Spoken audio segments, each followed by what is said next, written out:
श्री शिवाय नमस्तुभ्यम। सभी शिव भक्तों को सादर नमन। पिछले अध्याय में आप सबने सुना कि किस प्रकार सतीदाह के बाद सदाशिव दक्ष के यज्ञ का और अन्य ऋषियों का उद्धार करते हैं।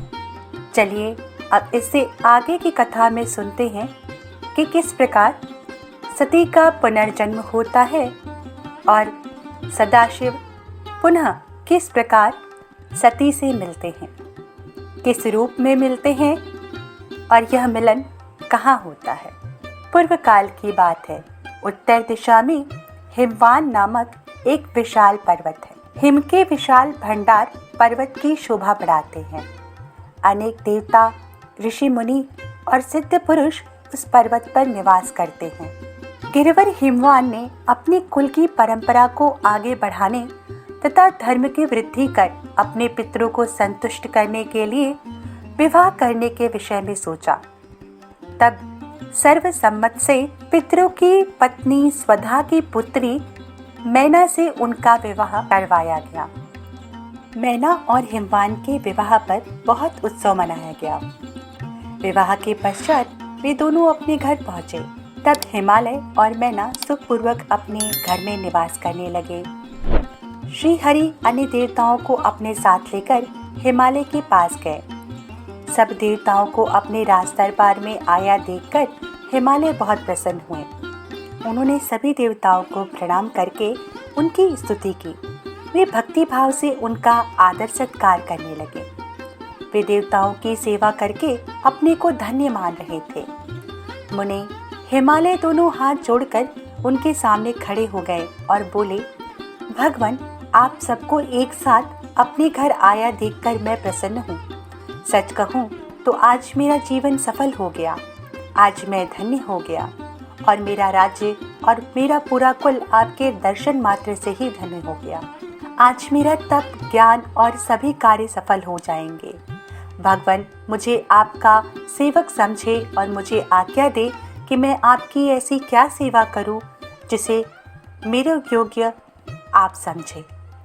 गिरिराज हिमालय के ये वचन सुनकर देवतागण प्रसन्नता पूर्वक बोले, हे हिमालय, हे गिरिराज, देवी जगदम्बा उमा ही प्रजापति दक्ष के यहाँ उनकी कन्या सती के रूप में प्रकट हुई थी।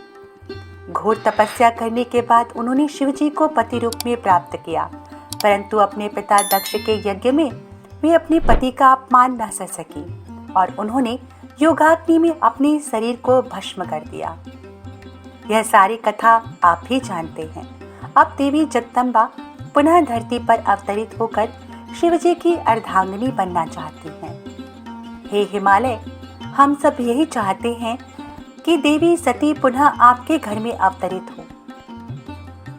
श्री विष्णु जी की यह बात सुनकर हिमालय बहुत प्रसन्न हुए और आदर पूर्वक बोले, भगवान, यह मेरे लिए बड़े सौभाग्य की बात है कि देवी मेरे घर आंगन को पवित्र करने के लिए मेरी पुत्री के रूप में प्रकट होंगी। तब हिमालय अपनी पत्नी के साथ और देवताओं को लेकर देवी जगदम्बा की शरण में गए और उन्होंने देवी का स्मरण किया।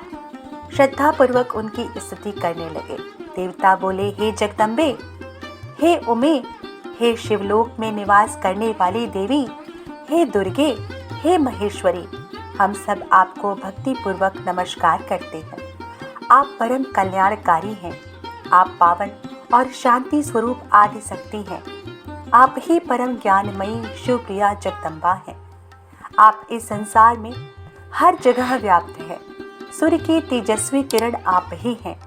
आप ही अपने तेज से इस संसार को प्रकाशित करती हैं। आप ही जगत का पालन करती हैं। आप ही गायत्री, सावित्री और सरस्वती हैं। आप धर्म स्वरूपा और वेदों की ज्ञाता हैं। आप ही प्यास और आप ही तृप्ति हैं। आपकी पुण्य भक्ति भक्तों को निर्मल आनंद प्रदान करती है। आप ही पुण्यात्माओं के घर में लक्ष्मी के रूप में और पापियों के घर में दरिद्रता और निर्धनता बनकर निवास करती हैं। आपके दर्शनों से शांति प्राप्त होती है। आप ही प्राणियों का पोषण करते हैं तथा पंचभूतों के सार तत्व से तत्व स्वरूपा हैं। आप ही नीति हैं और सामवेद की कीर्ति हैं। आप ही ऋग्वेद और अर्थवेद की गति हैं। आप ही मनुष्य के नाक, कान, आँख, मुंह और हृदय में विराजमान होकर उनके घर में सुखों का विस्तार करती हैं।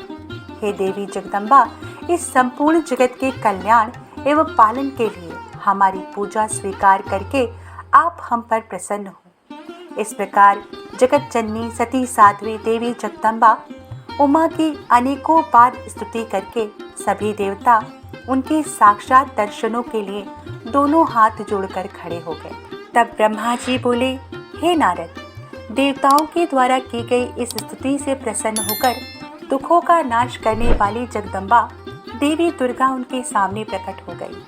वे अपने दिव्य रत्न जड़ित रथ पर बैठी हुई थी। उनका मुख करोड़ों सूर्य के तेज के समान चमक रहा था। उनका गौर वर्ण दूध के समान उज्जवल था। उनका रूप अतुल्य था।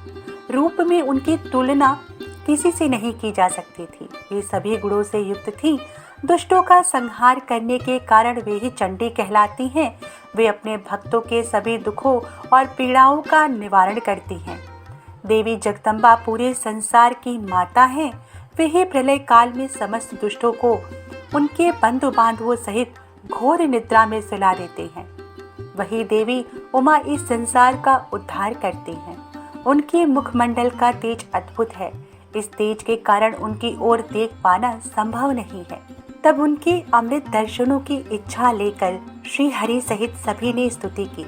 उनके अद्भुत स्वरूप के दर्शनों से सभी देवता आनंदित होकर बोले, हे महादेवी, हे जगदम्बा, हम आपके दास हैं। आपकी शरण में हम बहुत आशा से आए हैं। कृपा करके हमारे आने के उद्देश्य को समझकर हमारी मनोरथ को पूर्ण कीजिए। हे देवी, पहले आप प्रजापति दक्ष की कन्या के रूप में प्रकट होकर रुद्रदेव की पत्नी बनी और ब्रह्मा जी एवं अन्य देवताओं के दुखों को दूर किया।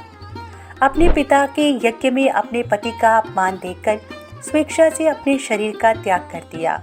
इससे रुद्रदेव बड़े दुखी हैं। वे अत्यंत शोकाकुल हो गए हैं। साथ ही आपके यहाँ से चले जाने से देवताओं की जो इच्छा थी वह भी अधूरी रह गई। इसलिए हे जगदम्बिके, आप पृथ्वी लोक पर पुनः अवतार लेकर रुद्रदेव को पति रूप में पाइए, ताकि इस लोक का कल्याण हो सके और सनत कुमार मुनि का कथन भी पूर्ण हो सके। हे भगवती, आप हम सब पर ऐसी कृपा करें ताकि हम सभी प्रसन्न हो जाएं तथा महादेव जी भी पुनः सुखी हो जाएं, क्योंकि आपसे वियोग होने के कारण वे अत्यंत दुखी हैं। कृपा करके हमारे सभी कष्टों और दुखों को दूर करें। हे नारद, ऐसा कहकर सभी देवता पुनः भगवती की आराधना करने लगे। तत्पश्चात हाथ जोड़कर चुपचाप खड़े हो गए। तब उनकी अनन्य स्तुति से देवी उमा बहुत प्रसन्न हुई। देवी शिवजी का स्मरण करते हुए बोली, हे हरे, हे ब्रह्मा जी तथा समस्त देवताओं और ऋषि मुनियों, मैं तुम्हारी आराधना से बहुत प्रसन्न हूँ। अब तुम सभी अपने अपने निवास स्थान पर जाओ और सुखपूर्वक वहाँ निवास करो। मैं निश्चय ही अवतार लेकर हिमालय और मैना की पुत्री के रूप में प्रकट होंगी, क्योंकि मैं अच्छे से जानती हूँ कि जब से मैंने दक्ष के यज्ञ की अग्नि में अपना शरीर त्यागा है, तब से मेरे पति त्रिलोकीनाथ महादेव जी भी निरंतर कालाग्नि में चल रहे हैं। उन्हें हर समय मेरी ही चिंता रहती है।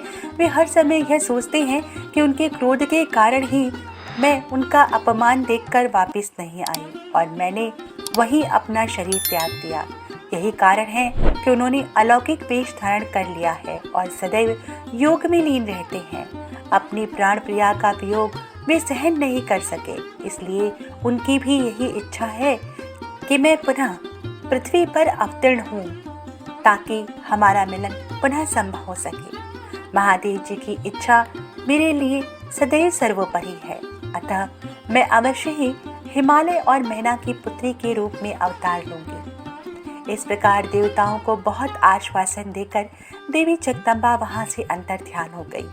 तत्पश्चात श्री हरि व अन्य देवताओं का मन प्रसन्नता और हर्ष से खिल उठा। वे उस स्थान को जहाँ देवी ने दर्शन दिए थे अनेकों बार नमस्कार करके अपने अपने धाम को चले गए। इस प्रकार जगदम्बा से आशीर्वाद ले हेमवान और मैना बहुत ही प्रसन्न होते हैं। अगले अध्याय में हम सुनेंगे कि किस प्रकार हिमवान के यहाँ देवी का जन्म होता है। इस कथा के साथ हम पुनः आपके सामने प्रस्तुत होंगे। तब तक के लिए शिव की भक्ति में लीन रहिए। शिव को नमस्कार है, शिव शक्ति को नमस्कार है, शिव भक्तों को नमस्कार है। श्री शिवाय नमस्तुभ्यम।